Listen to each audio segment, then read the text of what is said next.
Whenever you sit down with a patient, you're facing some version of the same problem. How do I understand what this person needs and help them to get it? In this video, I'm going to unpack that question. My name is Jim McCollum. I'm a psychotherapist in private practice, and I head up the education committee at SFPRG.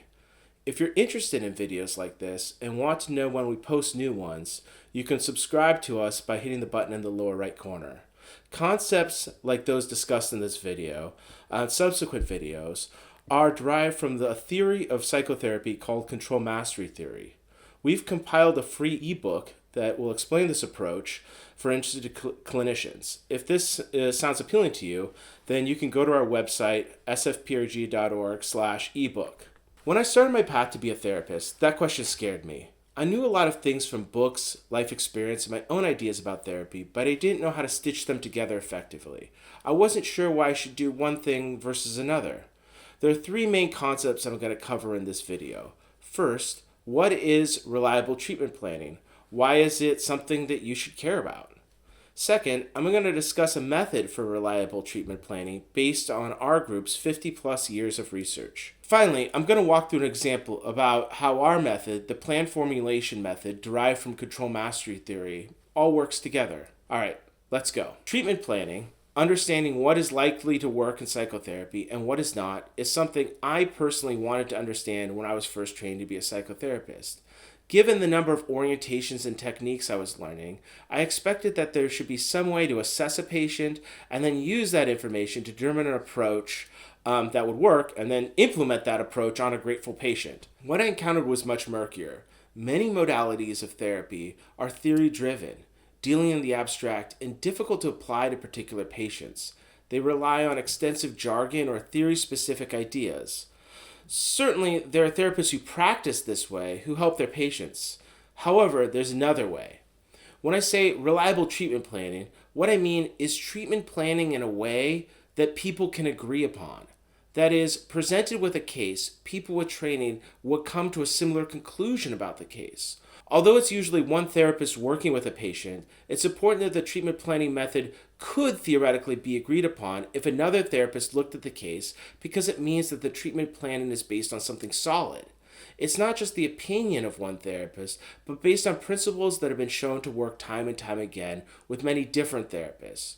Our approach, the plan formulation method, is a flexible approach that can be applied no matter what orientation or set of techniques you subscribe to. It involves 5 categories of information: the patient's goals for treatment, the key traumas that the patient has experienced, the beliefs the patient holds that are based on their traumas and which interfere with their achieving their goals, the ways a patient might behave in therapy to move closer to achieving their goals, and finally, insights that therapy could foster in the patient that might be helpful to them. We focus on the beliefs that obstruct goals as a key part of our treatment plan. A patient may hold a particular belief, for example, that there's something wrong with them, that because they are too loud or overwhelming, not attractive enough, or not interesting, whatever the reason, others will not want to date them, be friends with them, promote them at work, and so forth. So they live their life according to this belief, simultaneously living their life in the hope that the belief is not true, but always hedging against the possibility that it is. Unlike how I thought treatment plans would work when I was first becoming a therapist, we don't think a case formulation is something only done once at the start of treatment. A good formulation can guide treatment, but is also a living document, a hypothesis, that must be revised as you learn about a particular patient. Let me give you an example of how this method can work. I'm going to talk about a hypothetical patient I'll call Lucas. Lucas isn't a real person. He's a composite of many people and some details that I've made up. Lucas is 24 years old and primarily seeking therapy because he wanted help controlling his anger. He described feeling irritable and blowing up about small events. Something that someone had said, a minor frustration, these are things that would push him over the edge. Things that he felt that he had been able to let go in the past, he couldn't do anymore. So Lucas comes into your office, and he immediately remarks on your clothing and decor, saying it's very therapist-like and asking, do they issue the Oriental rug when you get your degree, or is it sold separately? Already you can start to hypothesize about how Lucas may want to use the therapy. It seems like Lucas may want to challenge your authority, but you really don't have much to go on. So how do you respond to this attempted humor? Maybe you think he's funny and laugh. Or maybe you don't do anything and see what happens. At this point, you're just following your intuitions. Lucas goes on to tell you he had a father who was constantly controlling and criticizing him for minor things.